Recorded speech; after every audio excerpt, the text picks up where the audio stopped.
What was the dumbest rule your school enforced? Conservative Christian college. A group of us played Age of Empires one weekend. They didn't like it and called a meeting. Everyone involved got misdemeanors on their records. There was nothing in the handbook about it being against the rules.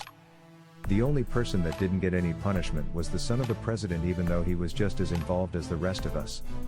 Was quite interesting explaining the write-up on my record when I transferred. You got a misdemeanor for what? Edit. They made it a rule after the fact and did this several other times with things such as nail polish or radio control helicopters. Sounds like a bunch of pathetic adults who have no real power in their lives, so they have to conjure it up over some young students. Pathetic. Absolutely pathetic. What's interesting is I went to a conservative Christian high school for a couple of years, but my friends and I played Secret Hitler.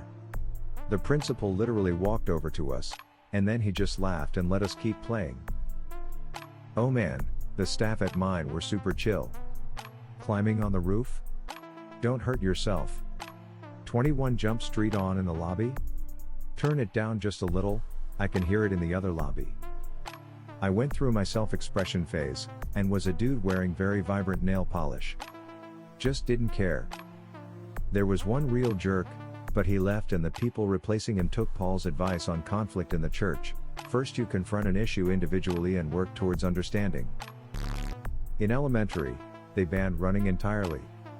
No running on the playground either. They also banned all ball sports, and would take your ball if you took it in from home, and they would put it in the gym cupboard to be used during PE class, physical education. Keep in mind that these were 4 to 11-year-olds, so everyone ignored the rules and so many were in detention, I'm not sure what we called it, that they had to drop the rule and nothing came of that. But the second rule about ball sports?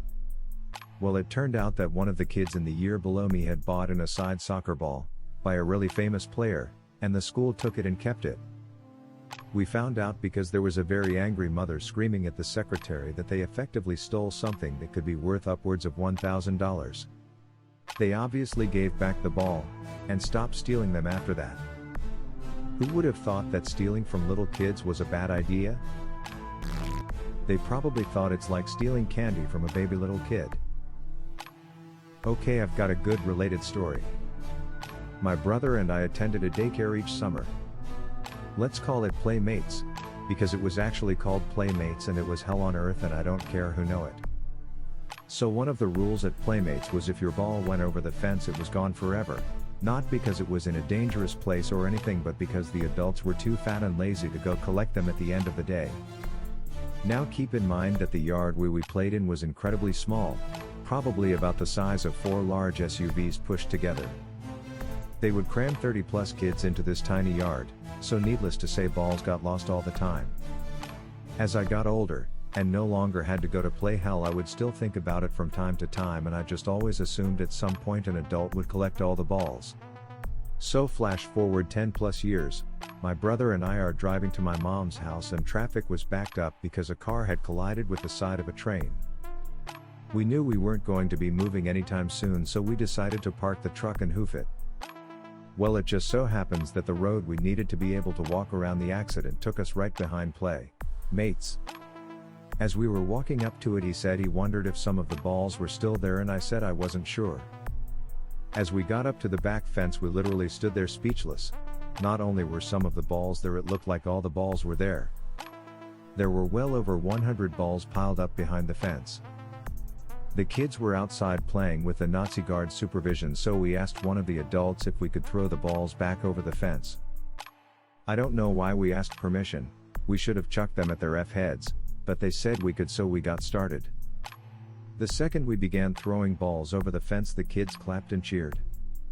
They and so many others after us had suffered the same stupid rules we did all those years ago. Can you imagine over 10 years worth of employees absolutely not giving a F about whether these kids ever got their toys back? It perfectly demonstrated the legacy of compassion and kindness this place had toward children. A girl and a boy couldn't sit together. The school employed disciplinarians to roam around the school and monitor this activity. If found, you will get a reprimand. If found repeating the offense, you get sent to the principal office, and if continuing, then eventually escalated to the parents, etc. Lol, my parents would have just laughed if my school called to tell them I sat next to a girl. That was the ridiculousness of the whole thing. The parents didn't give a hoot, except for a handful who thought it was a great idea. But kids hung out after school hours, outside and on weekends. They dated whoever they wanted and pretended they were in a forbidden relationship while at school. It was like trying to catch water through a sieve. In my freshman year of high school we had a terrible vandalism problem. The bathrooms would be broken in various ways almost constantly. In a stroke of pure genius, the staff decided that any bathroom that was vandalized would be closed for the week on first offense, the quarter for second, and permanently on the third offense. They took back the rule after closing every bathroom on day 1. Holy shit, recently at my high school someone stole a urinal. I have no clue how someone manages to do that. That takes some Ocean's 11 level planning right there. Thanks for watching till the end.